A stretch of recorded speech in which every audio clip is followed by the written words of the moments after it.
بسم اللہ الرحمن الرحیم۔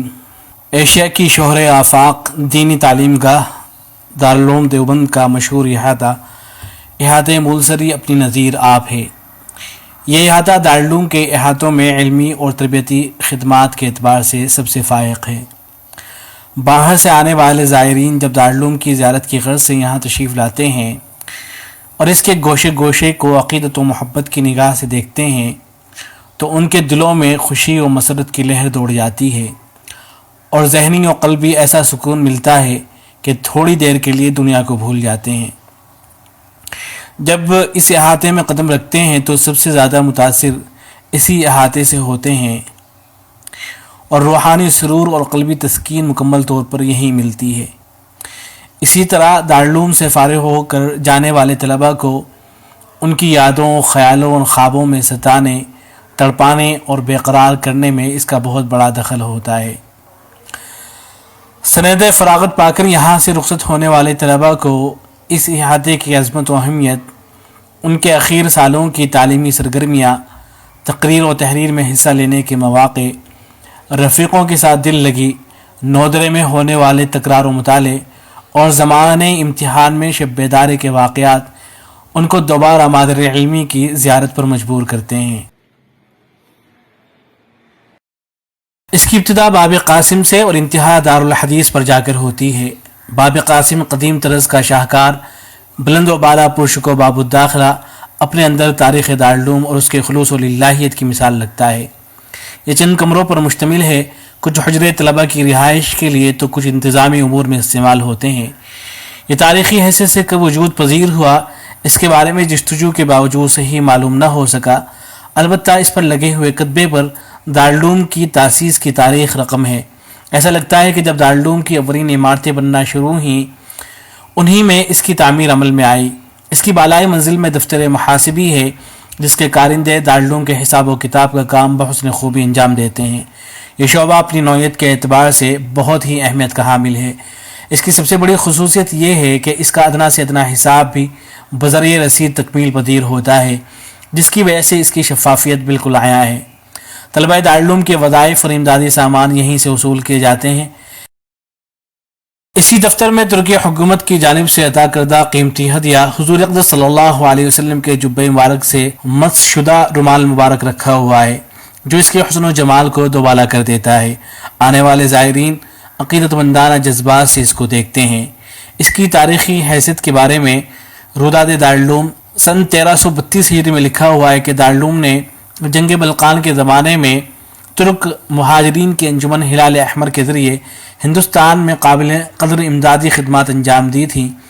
ان سے سلطان محمد پنجم بہت زیادہ متاثر ہوئے، چنانچہ سلطان المعظم نے اپنے اس تاثر کا اظہار اس طرح فرمایا کہ دولت عثمانیہ کا سب سے بڑا تبرک یعنی جبہ مبارک کا غلاف دارالعلوم کو عطا فرمایا۔ پھر آگے اس متبرک ہدیے کے صفاتی احوال لکھے ہوئے ہیں کہ غلاف رومال کی شکل میں ہے، کپڑا سفید نہایت مہین اور خوش وضع ہے، وسط میں جلی قلم سے سیاہ حروف سے شعر لکھا ہوا ہے، نور الہدا بہ تکریما صلو علیہ وسلم تسلیما۔ کناروں پر ترکی زبان میں شعر لکھے ہوئے ہیں۔ گیٹ سے داخل ہوتے ہی اس کی بائیں جانب لٹکتا ہوا گھنٹا نظر آتا ہے جو طلباء، ارباب حل وقت اور منتظمین کو وقت کی پابندی پر ابھارتا ہے۔ اس کے شمال میں دارالعلوم دیوبند کی قدیم طرز کی بنی ہوئی مسجد قدیم کے دو چھوٹے چھوٹے زینے ہیں جو مسجد میں جا کر کھلتے ہیں۔ انہی زینوں کے ساتھ مسجد کا میدانہ بھی ہے جو اذان بلالی کی یاد تازہ کرتا ہے۔ اس مسجد کا سنگ بنیاد 4 ربیع الاول سن 1327 ہجری کو رکھا گیا۔ اس مسجد کی سب سے بڑی خصوصیت یہ ہے کہ اس کے مؤسسین حضرت شیخ الہند حکیم مسعود صاحب، مولانا خلیل احمد صاحب امبیٹوی، حضرت مولانا شاہ عبد الرحیم صاحب اور حضرت مولانا اشرف علی تھانوی رحمہ اللہ جیسی شخصیات تھیں۔ یہ حضرات طلباء کے ساتھ اینٹیں اور گارے اٹھانے میں شریک کار تھے۔ یہ روح پرور منظر تعمیر کعبہ کی سنت خلیل اللہ کی ایک عقیدتی مثال ہے۔ اس کے اوصاف کے بارے میں تاریخ دارالعلوم میں لکھا ہوا ہے کہ مسجد کے مسقف 2 درجے ہیں، بیرونی دیواریں پتھر کی ہیں جن پر نہایت نفیس نقش و نگار بنے ہوئے ہیں، اوپر سنگ مرمر کا کتبہ نصب ہے جس پر حضرت شیخ الہند رحمۃ اللہ علیہ کے اشعار کندہ ہیں۔ آخری مصرع اس طرح سے ہے کہ مقرون شدہ عبادت و عین